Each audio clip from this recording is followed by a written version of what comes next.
सो देखिए, हम इलेक्ट्रिसिटी वाले चैप्टर में एक इंपॉर्टेंट टॉपिक के बारे में डिस्कस करेंगे, that is about the rheostat. Rheostat को वेरिएबल रजिस्टर भी बोलते हैं। क्या बोलते हैं? That is variable resistor. 1 marks question यहाँ से पूछा जा सकता है। ठीक है, तो रियोस्टेट को वेरिएबल रजिस्टर भी बोलते हैं। इसकी डेफिनेशन क्या होती है, इसको कहाँ यूज करते हैं? तो देखो, रियोस्टेट की डेफिनेशन कह रहा है कि electric instrument used to control a current. किसको कंट्रोल करता है? Is use to control current. किसकी मदद से? By varying the resistance. Resistance को वेरी कराकर हम क्या करेंगे? कंट्रोल को किसको करेंगे? दैट इज करंट को। ठीक है, किसको वेरी करवाएंगे? रजिस्टेंस को वेरी करवाकर हम करंट को कंट्रोल करेंगे। V equals to I R. Ohm's law तो आपने पढ़ा है ना, V equals to I R. Ohm's law आपने पढ़ा है, तो यहाँ से आपको एक रिलेशन पता है, I is inversely proportional to R। Current क्या है? रजिस्टेंस के इनवर्सली प्रोपोर्शनल है। अगर रजिस्टेंस की वैल्यू हम बढ़ा देंगे तो करंट की वैल्यू कम हो जाएगी। ठीक है, और रजिस्टेंस की वैल्यू अगर डिक्रीज कर देंगे तो करंट की वैल्यू इंक्रीज हो जाएगी। यहाँ तक कोई डाउट है? तो बस ये क्या करता है कि रियोस्टेट, ये आपको डायग्राम नजर आ रहा है, एक तरीके का सेटअप है। ये क्या करेगा कि रजिस्टेंस की वैल्यू कम ज़्यादा करेगा, रजिस्टेंस की वैल्यू वेरी कराएगा। जितना करंट रिक्वायर होगा उस हिसाब से रजिस्टेंट वेरी करवाते रहिए।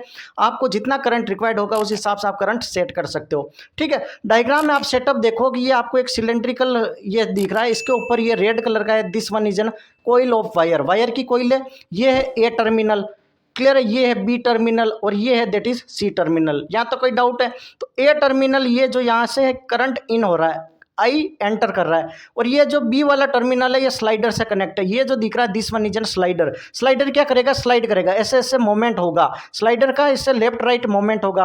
तो लेफ्ट राइट मोमेंट होगा तो ये जो वायर है, ये कोइल है, इस हिसाब से रजिस्टेंस की वैल्यू वेरी करेगी। और जब रजिस्टेंस की वैल्यू वेरी करेगी तो प्रॉपर जब करंट यहाँ से आउट निकलेगा तो करंट भी कम ज़्यादा वेरी करेगा। ये सब खेल इसी का, ये इससे टच में है। ठीक है, यहाँ पर इसको देखो सिंपल तरीके से बता रखा है, ए बी सी।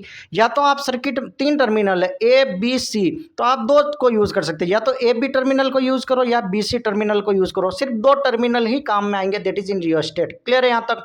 तो ये देखो, ये है स्लाइडर, ये है दैट इज वाइपर, ये ऐसे मूवमेंट करेगा लेफ्ट राइट। ये देखो, इसको ऐसे ऐसे इसको मतलब मूवमेंट करवा सकते हैं। ये यहाँ आ गया, यहाँ आ गया, ये यहाँ आ गया, इसको मूवमेंट करवाएंगे तो यहाँ पर रजिस्टेंस की वैल्यू अलग होगी, यहाँ पर आर अलग होगा, यहाँ पर अलग होगा।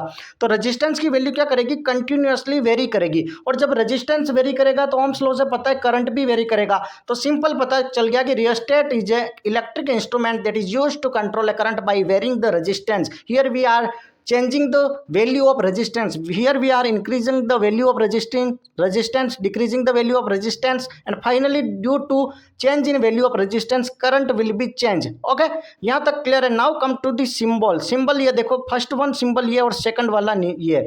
तो जो ऊपर वाला फर्स्ट सिंबल है this one is an international symbol. ये जो सिंबल है ये इंटरनेशनल है और रेजिस्टेंस टाइप का बनाकर इस तरह से लाइन खींच दो, that is American standard, American symbol है। क्लियर है?